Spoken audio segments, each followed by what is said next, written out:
अनुभवी ज्ञानाला आधुनिक तंत्रज्ञानाची जोड, तत्पर उपचारांना माया ममतेची जोड. हे आहे कोल्हापुरातील साई स्पर्श चिल्ड्रन्स हॉस्पिटल.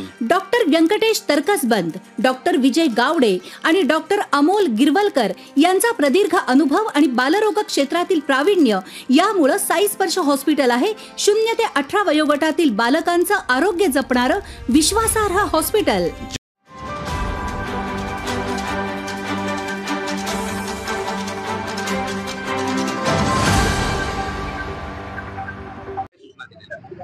एकंदरीत कोल्हापूर महानगरपालिकेची शहरातली जी परिस्थिती आजची आहे त्या संदर्भात आढावा बैठक त्या ठिकाणी झाली. आरोग्य व्यवस्था, शहरातला पाणी पुरवठा, लाईट व्यवस्था आणि ज्या ठिकाणी निवारा केंद्र आहेत त्या निवारा केंद्रांमध्ये जे नागरिक स्थलांतरित झालेले आहेत त्यांना त्या ठिकाणी त्यांची सोय, खाणं पिणं, राहणं, त्या ठिकाणच्या सर्व सुविधा या संदर्भात बैठक त्या ठिकाणी आयोजित करण्यात आली. आज कोल्हापूर शहराला सिंगणापूर, बालिंगा आणखीन एक ठिकाणाहून पाणी पुरवठा होतो, पण एक बालिंग्याचाच एक ठिकाणाहून आता आज पाणी पुरवठा सुरू आहे. खऱ्या अर्थानं 47.3 फुटावर आज पाण्याची पातळी आलेली आहे. 46च्या वरती ज्यावेळी पाणी पातळी वाढती त्यावेळेला पाणी पुरवठा बंद राहतो, पण निश्चितपणे आता पाऊस थांबलेला आहे.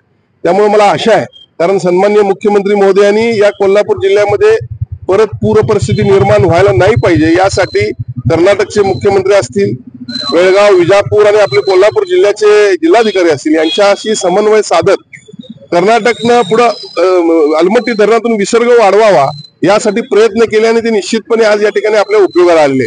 आपण पाहता गेल्या 3 दिवसामध्ये पाणी वाढेल अशी परिस्थिती असताना पुढे विसर्ग वाढवला गेल्यामुळं या ठिकाणी पाणी कोल्हापूर शहरात साचून राहिलं नाही. आज आणखीन एक चांगली गोष्ट म्हणजे कर्नाटक सरकारनं अलमट्टी धरणाची उंची ही 517 मीटरवरून 516 मीटरवर आणली. त्यामुळे 3 फूट आणि विसर्ग जोरात पाण्याचा सुरू झालेला आहे. आणि खऱ्या अर्थानं आज संध्याकाळपर्यंत खरं म्हणजे ही नैसर्गिक आपत्ती आहे. आपण गणपती बाप्पाला साकडं घालू की आपत्ती आम्हाला, या आपत्तीपासून आम्हाला दूर ठेव आणि खऱ्या अर्थानं यापासून आम्हाला सुरक्षित ठेव. ही नैसर्गिक आपत्ती असल्यामुळे आपण संध्याकाळपर्यंत पाहू. आता पाऊस थांबलेला आहे आणि निश्चितपणे मला खात्री आहे की आज मला वाटते येलो अलर्ट दिलेला आहे आणि त्यामुळं पाऊस आज कमी असणार आहे. त्यामुळे पाणी पुढे पाण्याचा विसर्ग हळूहळू होत राहील आणि जो काही मोठ्या प्रमाणात धोका या ठिकाणी निर्माण झाला होता तो सन्माननीय मुख्यमंत्र्यांनी स्वतः लक्ष दिल्यामुळे आज कोल्हापूरच काय, सांगलीच काय तर संपूर्ण राज्यामध्ये सन्माननीय मुख्यमंत्री महोदय स्वतः लक्ष देऊन या पूर परिस्थितीवर स्वतः कंट्रोल करत आहेत. आणि खऱ्या अर्थानं कोल्हापूर सांगलीतील नागरिकांच्या वतीनं, महाराष्ट्रातील तमाम नागरिकांच्या वतीनं मी त्यांना मनपूर्वक धन्यवाद देतो.